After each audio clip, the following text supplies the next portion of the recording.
Hello மக்களே, welcome to courier kitchen. இன்றைக்கி வந்து பார்த்திங்கன்னா நம்ம ஒரு சூப்பரான ஸ்வீட் பொட்டேட்டோ கீர் எப்படி பண்ணுறதுன்னு வாங்க வீடியோக்குள்ளே போய் பார்க்கலாம்.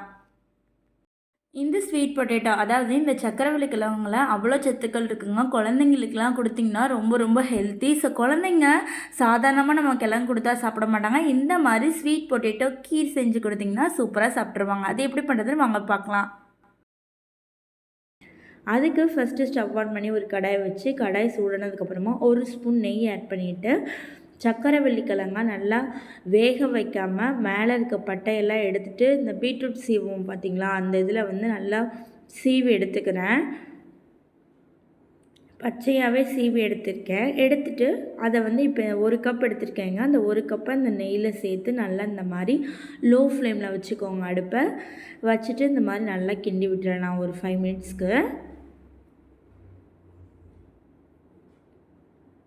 ஸோ இப்போ வந்து இதை அடுப்பை வந்து ஆஃப் பண்ணிக்கலாம். 5 மினிட்ஸ் ஆயிடுச்சு. ஆஃப் பண்ணிவிட்டு அடுத்து வந்து பார்த்திங்கன்னா இன்னொரு பக்கம் நான் ஸ்டவ் ஆன் பண்ணி ஒரு பாத்திரம் வச்சுருக்கேன். ஸோ இதில் வந்து பார்த்திங்கன்னா நம்ம எந்த கப்பில் சக்கரவள்ளி கிழங்கு எடுத்தோமோ அதே கப்லேயே 2 கப் வந்து பால், காய்ச்சாத பால் சேர்த்துக்கிறேன். தண்ணி சேர்க்காத பாலும் சொல்லிக்கலாம். தண்ணி சேர்க்காத பால் சேர்த்திங்கன்னா நல்லா டேஸ்டியாக இருக்கும். ஸோ நான் 2 கப் வந்து பால் எடுத்திருக்கேன். பால் எடுத்துகிட்டு அதை வந்து நல்லா பாயில் பண்ணுங்கள்.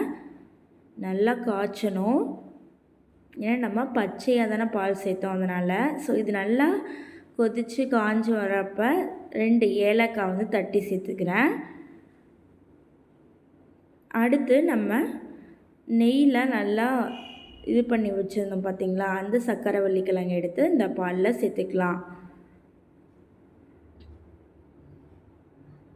சேர்த்துட்டு நல்லா கிண்டி விட்டுருங்க. இது நிஜமாலுமே ரொம்ப ரொம்ப ரொம்ப டேஸ்டியாக இருக்குங்க. நீங்கள் உங்கள் வீட்டில் ஒரு டைம் செஞ்சு பார்த்துட்டிங்க அப்படின்னா அடுத்து எப்போ சக்கரவள்ளி கிழங்கு வாங்குவோம், எப்போ இது செய்வோன்னு தான் தோணும். அந்த அளவுக்கு டேஸ்ட்டாக இருக்கும். குழந்தைங்களுக்குலாம் ரொம்ப ரொம்ப பிடிக்கும். நல்லா இந்த மாதிரி ஒரு கிண்டி வச்சுட்டு மூடி போட்டு ஒரு 15 மினிட்ஸ் வந்து லோ ஃப்ளேம்லேயே வச்சு குக் பண்ணுங்கள். நடுவில் கூட மூடி எடுத்துகிட்டு இந்த மாதிரி கிண்டி பாருங்கள் எப்படி இருக்குது. ஏன்னா பால் வந்து நல்லா சுண்டிடும்ல, அதனால் சொல்கிறேன். பார்த்திங்கன்னா இப்போ நம்மளுக்கு சக்கரவள்ளி கிழங்கு வந்து பார்த்திங்கன்னா வேகணும் இல்லைங்களா, அதனால தான் அந்த 15 மினிட்ஸ் வைக்க சொன்னது. நீங்கள் அப்பப்போ ஓப்பன் பண்ணி கூட பார்த்து குக் பண்ணிக்கோங்க. ஏன்னா பால் வந்து நல்லா சுண்டிடும் பார்த்திங்களா, அதனால் சுண்டுனாலும் நல்லா டேஸ்டியாக இருக்குங்க. இப்போ நம்ம எந்த கப்பில் சக்கரவள்ளி கிழங்கு எடுத்தோமோ அதே கப்லேயே 1/4 கப் வந்து சர்க்கரை சேர்த்துக்கலாம்.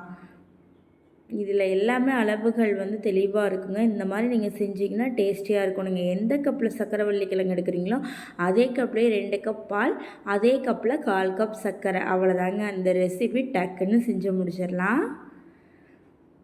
இப்போ சர்க்கரை சேர்த்துட்டு நல்லா இந்த மாதிரி கிண்டி விட்டுடலாம்.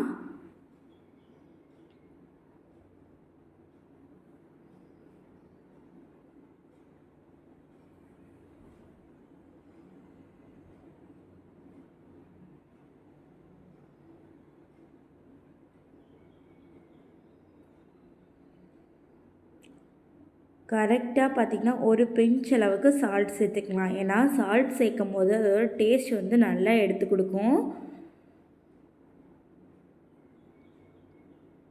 சேர்த்துட்டு நல்லா இந்த மாதிரி மிக்ஸ் பண்ணி விட்டுருங்க.